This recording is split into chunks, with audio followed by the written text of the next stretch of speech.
오늘은 로마서 강의 마지막 시간입니다.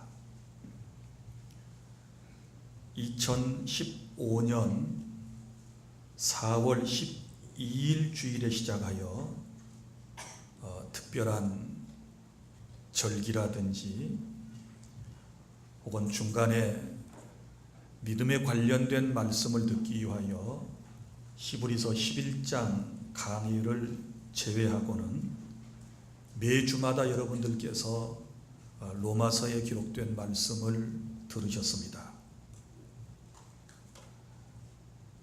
여러분이 기억하시는 대로 로마서는 추후 57년경에 사도 바울이 3차 전도 여행을 하면서 고린도에 약 3개월 동안을 머물게 되었는데, 그곳에서 자신이 한 번도 가보지 못한 로마 교회에 편지를 써 보냈습니다.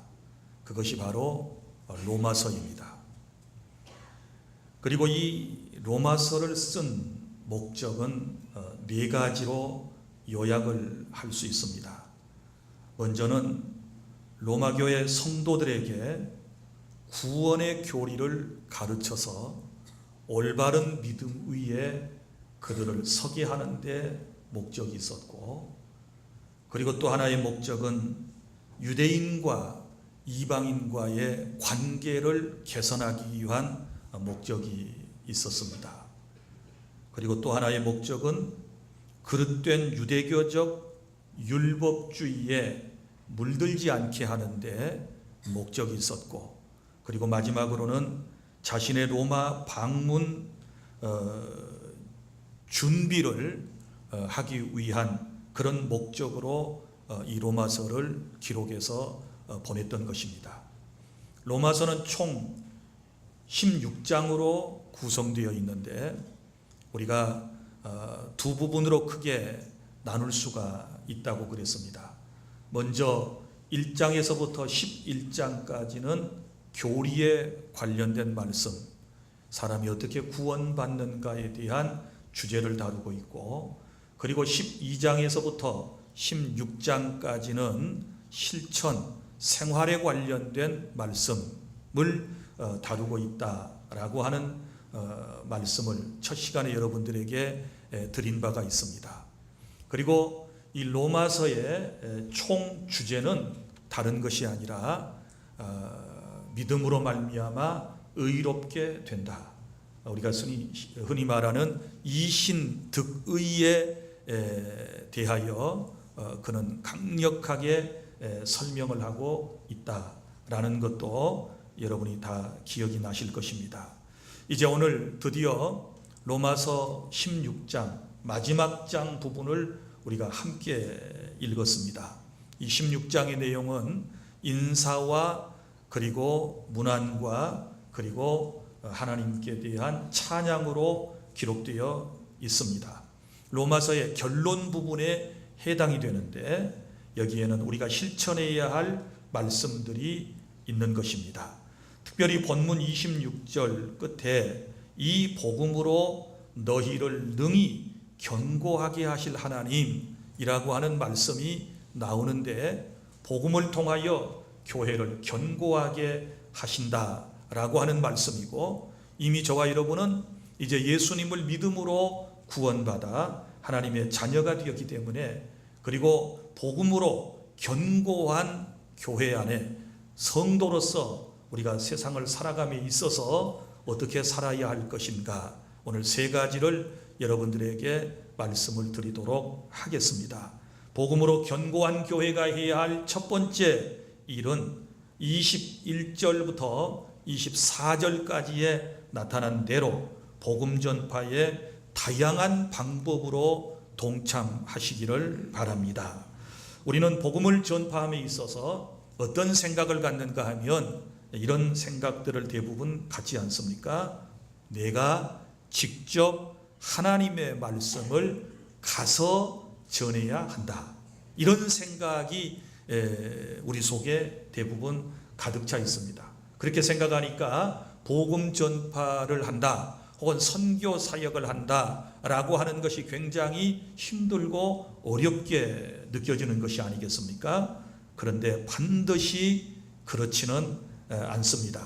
특별히 로마서 16장에서 사도 바울은 복음 활동에 함께 동참했던 수십 명의 사람들에 대하여 그들의 행적을 기록을 하고 있는데, 여기 말씀에 보면 여러 사람들이 복음 전파에 다양한 방법으로 헌신하고 수고하였다라고 하는 것을 밝히고 있지 않습니까? 예를 들어서 우리가 지지난주에 하나님의 말씀을 들어서 아시겠지만 바울 주변에 수많은 동역자들이 있었다. 그래서 16장 1절에 맨 먼저 소개되는 분이 누구입니까? 겐그리아 교회의 베베라고 하는 일꾼 혹은 집사님을 소개하고 있지 않습니까? 이분은 어떤 방법으로 복음 사역에 동참을 했던가요? 이분은 자기의 집을 개척교회로 제공을 했고, 그리고 사도 바울의 연약함을 돕는 보호자의 역할을 했었다라고 하는 것을 우리는 잘 알고 있습니다. 그리고 그 다음에 나오는 또 한 부부가 있지요. 그 부부는 브리스가와 아굴라라고 하는 부부였는데, 이분들은 어떤 일을 했습니까? 복음을 위해서라면 항상 자기 자신들의 삶을 내려놓고 복음 전파하기 위하여 고린도로도 가고 또 에베소에도 가기도 하고 뭐 이곳저곳에 복음 따라다니는 이런 헌신의 삶을 살아갔던 것을 볼 수 있지 않습니까?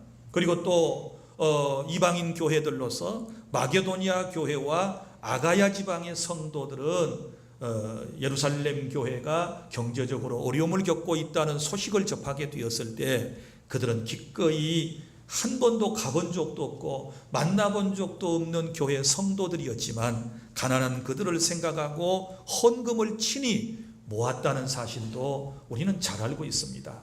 그 모아놓은 헌금을 바울이 보관을 하고 있었는데 그것을 로마에 가기 전에 먼저 예루살렘 교회에 직접 전달하기를 원했었다라고 하는 것도 여러분이 기억하실 것입니다.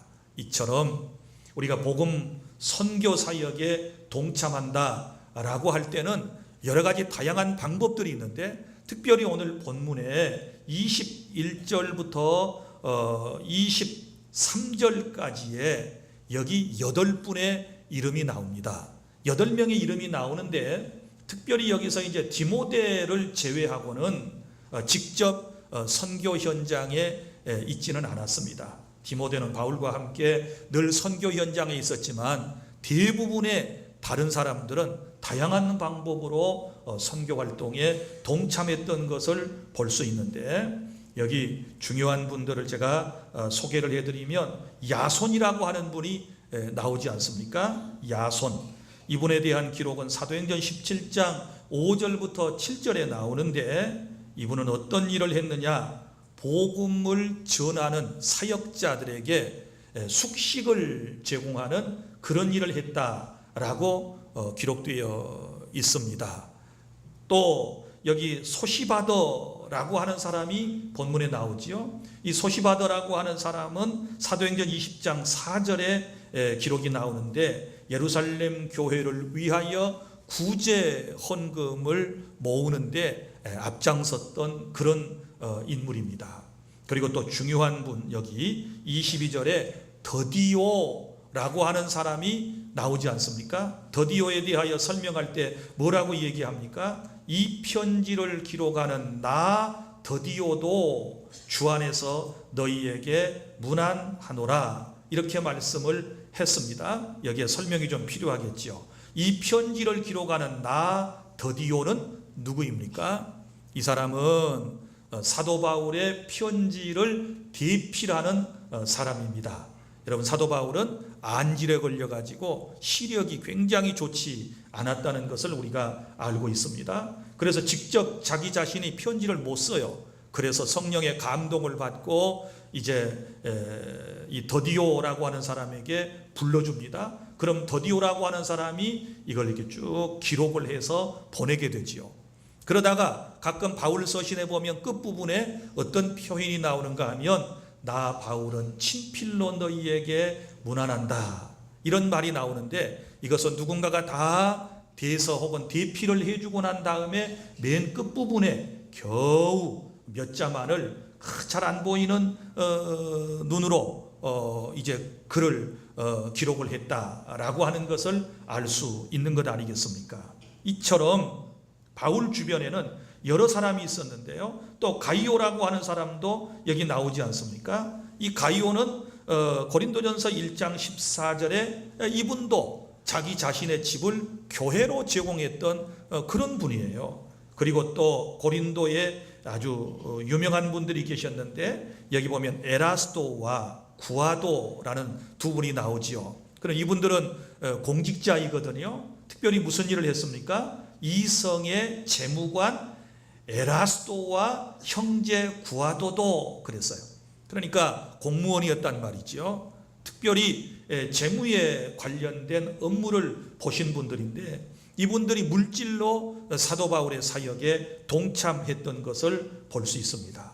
사랑하는 주 안의 성도 여러분, 오늘 저와 여러분이 이 말씀을 들으면서 우리가 복음 사역과 선교 사역에 어떻게 동참할 수 있습니까? 제가 처음에 말씀드린 것처럼 내가 복음을 들고 직접 가서 꼭 전달해야만 그것이 다인가? 그렇지 않다는 사실을 깨닫고, 오늘부터 하나님께서 내게 주신 은혜에 따라, 하나님이 내게 주신 은사와 달란트에 따라서 우리가 얼마든지 다양한 방법으로 함께 동역자가 될 수 있고 선교 사역에 동참할 수 있다라고 하는 것이지요. 그래서 물질로 여러분이 참여하실 수 있습니다. 또 여러분의 재산을 제공해서 참여하실 수 있습니다. 또 문서 선교 사역을 통하여 동참하실 수 있습니다. 또 잘 모르는 문맹의 사람들에게 교육을 통해서 여러분들이 헌신하실 수도 있으실 것입니다. 또 어떤 사람들은 구제와 긍휼 사역으로 동참할 수도 있고, 또 의료 사역도 할 수 있지요. 특별히 바울이 항상 건강이 연약한 상태였기 때문에 그를 돕는 사람이 필요했지 않았습니까? 그 대표적인 인물이 누구입니까? 누가 아닙니까? 누가라고 하는 사람은 누가복음을 쓴 사람이고 또 사도행전을 기록한 분인데, 이분은 늘 사도 바울의 연약함을 알고 늘 끝까지 함께하면서 의료 봉사를 했던 것을 볼 수 있지 않습니까? 그러니까 의술이 있는 분들은 이런 의료 사업을 통해서 누군가를 위하여, 복음을 위하여 헌신할 수 있는 것 아니겠습니까? 그리고 또 몸으로 봉사하는 분들이 많이 있었지 않았습니까? 사도행 여기 로마서 16장 1절부터 16절까지 우리가 지난주에 배운 대로 여기 보면 주 안에서 수고하고 주 안에서 수고하고 주 안에서 수고하는 이런 표현들이 많이 나왔는데, 이런 분들은 모두가 다 자기 몸으로 봉사했던 분들 아니겠습니까? 그리고 또 몸이 연약하여 자기 자신의 몸을 가누기도 힘든 상황이라면 우리가 기도로 동참할 수 있지 않겠습니까? 그래서 복음 전파, 선교 사역은 다양한 방법으로 나도 동참할 수 있다라고 하는 이런 자세가 저와 여러분에게 필요하다는 것을 깨달을 수 있기를 바랍니다. 우리 모두는 복음 선교의 일꾼이고 동역자라고 하는 이런 믿음을 우리 마음에 가져야 하는 것입니다. 여러분이 동참할 수 있는 다양한 방법들을 찾아내서 하나님 나라 확장에 우리 모두 함께 참여하고 하나님께 귀하게 쓰임받는 우리 주 안의 모든 성도 여러분이 다 되실 수 있기를 바랍니다. 그리고 복음으로 견고한 교회가 해야 할 두 번째 일이 나옵니다. 25절부터 26절에 말씀에 기록된 대로 복음에 대한 확신을 갖는 것이 중요합니다. 여기 말씀 25절, 바울은 복음을 나의 복음과 이렇게 말씀을 합니다. 나의 복음, 굉장히 소유욕이 강한 것처럼 느껴지는 아주 강력한 표현입니다. 우리 복음 이렇게 말하지 않고 나의 복음이라고 특별히 말한 내용이 무엇일까요? 이것은 자신이 확신한 복음이라고 하는 뜻입니다. 그 복음을 통하여 내가 구원받았고 나는 복음을 충분히 이해하고 있고 그 복음을 확신하고 있고 나는 이 복음을 사랑하고 나는 이 복음을 전하기를 원한다 라고 하는 뜻에서 나의 복음이다, 이렇게 고백하고 있습니다. 사랑하는 주 안의 성도 여러분, 복음에 대하여 그 내용을 조금 이따 우리가 함께 나눠보겠지만 복음은 나의 복음이 되어야 된다는 것을 믿으시기를 바랍니다. 말씀도 그렇지요. 항상 내게 주신 말씀으로 받아야 됩니다. 할렐루야. 내게 주신 내 말씀, 이렇게 생각을 해야지 우리는 항상 한 다리 건너가서 늘 생각을 하는 경우들이 있지 않습니까?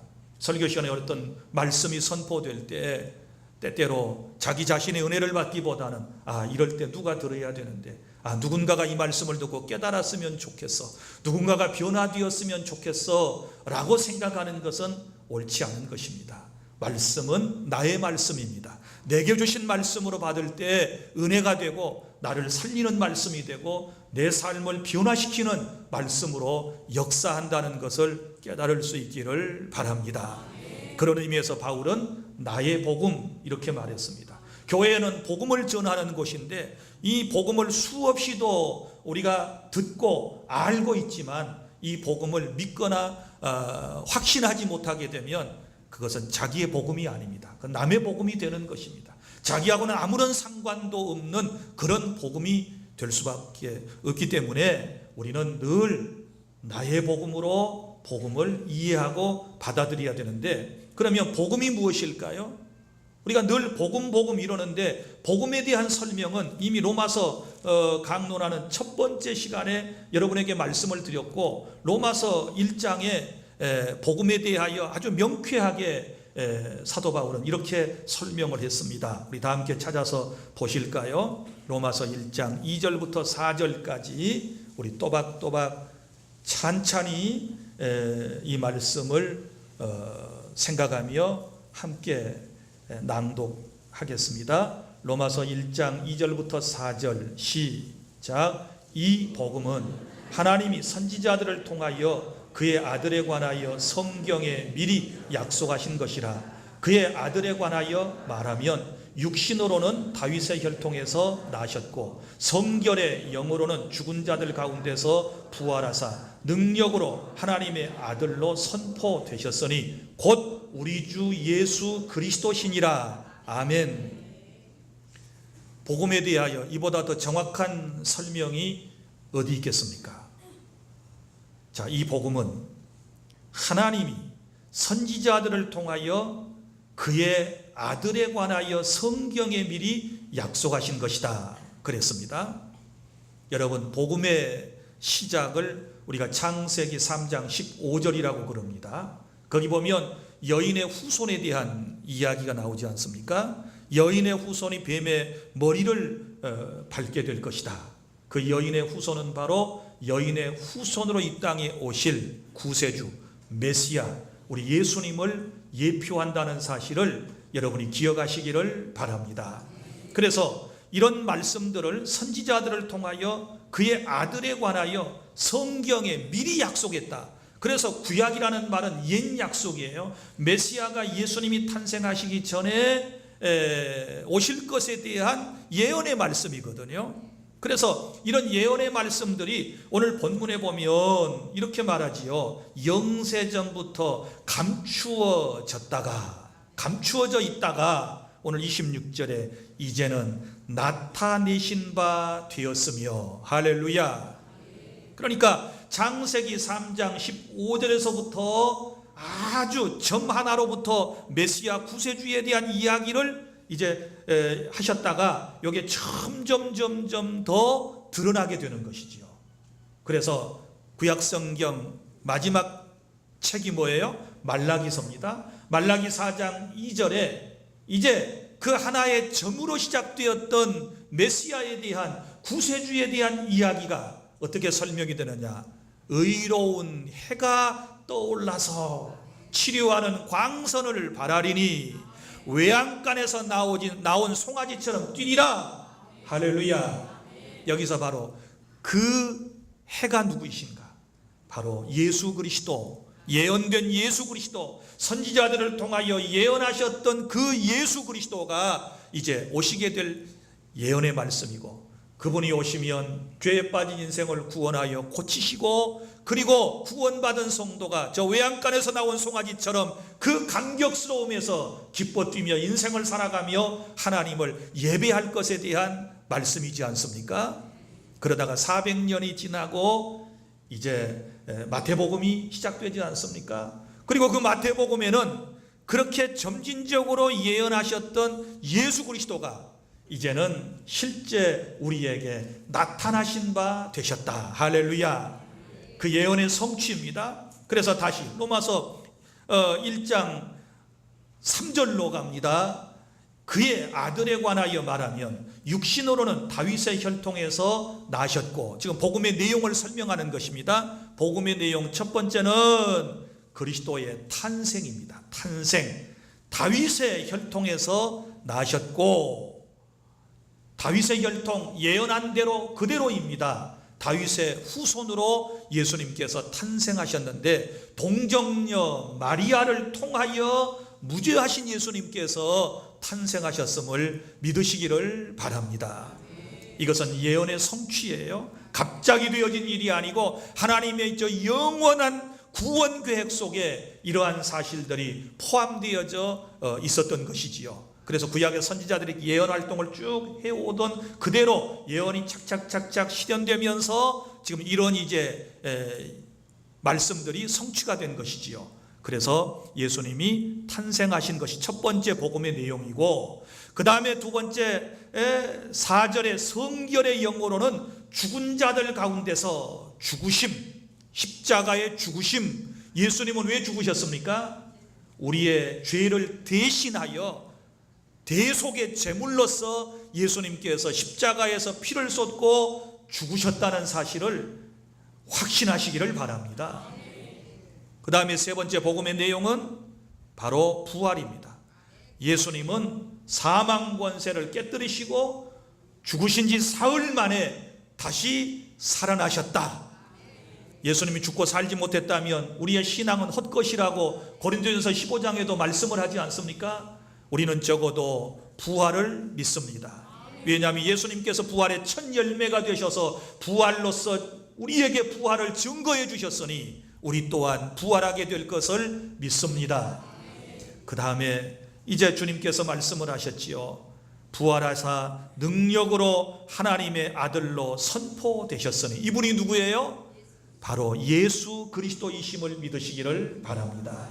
그래서 복음은 예수 그리스도를 말하는 것이고, 예수 그리스도께서 하신 일은 나를 위하여 세상에 오셔서 나의 죄 때문에 십자가에 죽으시고 나를 살리기 위하여 부활하셨다 라고 하는 것이 복음의 골자인 것입니다. 깨달을 수 있기를 바랍니다. 이것을 바울은 믿었다 그 말이에요. 그래서 뭐라고 표현했습니까? 나의 복음이다. 여러분, 이런 사실들을 믿습니까? 여러분의 복음으로 받습니까? 이래야 구원이 그분에게 성취되는 것입니다. 사랑하는 주 안의 성도 여러분, 그 이후에 예수님은 부활하신 다음에 승천하셨고, 승천하신 주님께서 가시면서 우리에게 재림에 대한 약속을 주셨는데, 우리 주님은 다시 오실 줄 믿습니다. 그래서 기독교의 5대 교리는 요 5가지로 요약을 할 수 있습니다. 이걸 복음의 핵심이라고 합니다. 예수님의 동정녀 탄생, 십자가의 대속의 죽음, 예수님의 다시 사심 부활, 그리고 예수님의 살아서 승천하심, 그리고 다시 오시는 재림. 요 5가지를 포함하지 아니하면 복음이 절대 안 됩니다. 우리 교회가 가장 목숨을 내걸고 지켜야 되고 전해야 할 복음의 내용이 바로 이 5가지 진리의 말씀인 줄로 믿고, 오늘 이 말씀을 들으면서 나의 예수님이 하나님의 아드님이신데 바로 이런 일을 행하신 나의 구주가 되신다는 사실을 확신하는 복된 시간이 될 수 있기를 바랍니다.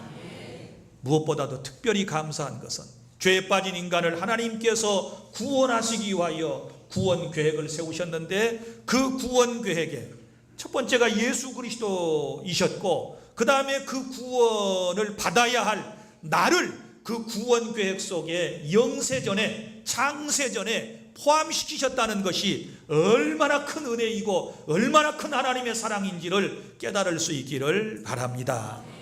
그래서 에베소서 1장 3절부터 쭉 말씀하시지 않습니까? 창세전에 그리스도 안에서 나를 택하사 나를 구원하기로 주님이 택하셨다라고 하는 이 말씀은 생각하면 생각할수록 감사할 일이고 또 우리가 감격 속에서 받아야 할 말씀인 줄로 믿으시기를 바랍니다. 나같이 못난 죄인을, 나같이 실패한 사람을, 나처럼 연약한 사람을, 나처럼 부족한 사람을 하나님의 자녀로 주님이 예정하셨다, 계획하셨다, 나를 주님이 부르셨다는 사실을 생각하면 만만 감사가 우리 안에서 터져 나와야 될 줄로 믿으시기를 바랍니다. 그래서 이제는 나타나신 바 되셨다라고 26절에서 말씀을 하셨고, 영원하신 하나님의 명을 따라 선지자들의 글로 말미암아 지금까지 쭉 진행되었던 그 예수 그리스도가 나타나셔서 오늘 우리의 주님이 되심을 믿으시기를 바랍니다. 이제 셋째로, 복음으로 견고한 우리 교회, 저와 여러분이 감당해야 할 일은 이제 26절 하반에서부터 27절까지 말씀입니다. 이제 우리는 이 복음을 온 세상에 전해야 합니다. 이것이 우리의 사명인 줄로 믿으시기를 바랍니다. 여기 보면 모든 민족 26절 중반절에 모든 민족이 믿어 순종하게 하시려고 알게 하신 바 그 신비의 계시를 따라 된 것이니 이 복음으로 너희를 능히 견고하게 하실 지혜로운 하나님께 예수 그리스도로 말미암아 영광이 세세무궁하도록 있을지어다. 아멘. 사랑하는 여러분, 우리 하나님의 구원 계획, 우리 하나님의 원대하신 꿈이 무엇입니까? 죄에 빠진 인생들을 구원하셔서 저 영원한 천국에서 함께 사시는 것이 우리 하나님의 놀라운 계획이심을 믿으시기를 바랍니다. 그래서 우리를 구원하시기 위하여 구원 계획을 세우셔서, 다시 말하지만 예수님을 이 땅에 보내셨고 나를 대신하여 십자가에 죽게 하셨고 또 죄인인 당사자인 나를 하나님의 은혜로 예수를 믿게 해주셔서 구원받게 하시고, 그리고 저 영원한 천국에서 이제 영원히 함께 사실 이 하나님의 원대한 계획을 이루기 위해서 오늘 저와 여러분이 필요한 것인데, 저와 여러분이 감당할 일이 무엇입니까? 여기 모든 민족이 믿어 순종하게 하시려는 이 뜻에 저와 여러분이 기꺼이 순종해야 될 줄로 믿으시기를 바랍니다. 구원받아야 할 모든 민족, 우리뿐만 아니라 모든 민족이 하나님은 구원받기를 원하십니다. 그런데 어떻게 그들이 구원받을 수 있나요? 믿어야 구원받아요. 그럼 어떻게 믿을 수 있나요? 로마서 10장 9절 10절 11절 쭉 말씀에 들어야 믿음이 생기고 믿음이 생겨야 구원받을 수 있지 않겠습니까? 그러면 누가 듣도록 전해줄 것입니까? 바로 우리의 몫인 줄로 믿으시기를 바랍니다. 저와 여러분이 나아가서 예수님을 아직 모르는 사람들에게, 예수님을 안다고 하지만 복음의 진가를 진수를 제대로 이해하지 못하는 사람들에게 내가 들은 복음을 제대로 설명해 주어야 하고, 그래서 그를 구원받게 하는 이 일을 감당하기 위해서 우리 교회가 견고한 교회가 되어야 하는 것이고, 저와 여러분이 그런 목적을 가지고 이 땅에 존재한다는 사실을 깨달을 수 있기를 바랍니다. 사랑하는 주안의 성도 여러분, 우리의 신앙의 조상들은 다 이 말씀을 실천에 옮겼습니다. 저 예수님 부활 승천하시고 난 이후에 오순절에 성령이 강림하시고 난 이후에 성령의 충만함을 받았던 주의 제자들은 이 복음을 전하기 위해서 그들은 팔레스틴을 떠났습니다. 유대 땅을 떠났습니다. 그리고 어디로 갑니까? 저 소아시아 지방으로 가서 복음을 전합니다. 저 아가야 마게도니아 지방으로 가서 복음을 전했습니다. 그리고 저 로마에 가서 복음을 전했습니다. 로마에 간 복음은 유럽 전역을 휩쓸기를 시작했습니다. 그리고 또한 도보 해협을 건너서 이제는 저 영국 땅으로 복음이 들어갔습니다. 영국 땅에 들어간 복음은 대서양을 넘어서 이제 저 북아메리카로 흘러 들어가게 되었고, 북아메리카를 통하여 이제 들어왔던 이 복음은 또다시 태평양을 건너 아시아에, 우리에게 이 복음은 지금도 확산되고 있음을 믿으시기를 바랍니다. 그 이후에 해야 할 일은 우리의 몫인 줄로 믿으시기를 바랍니다.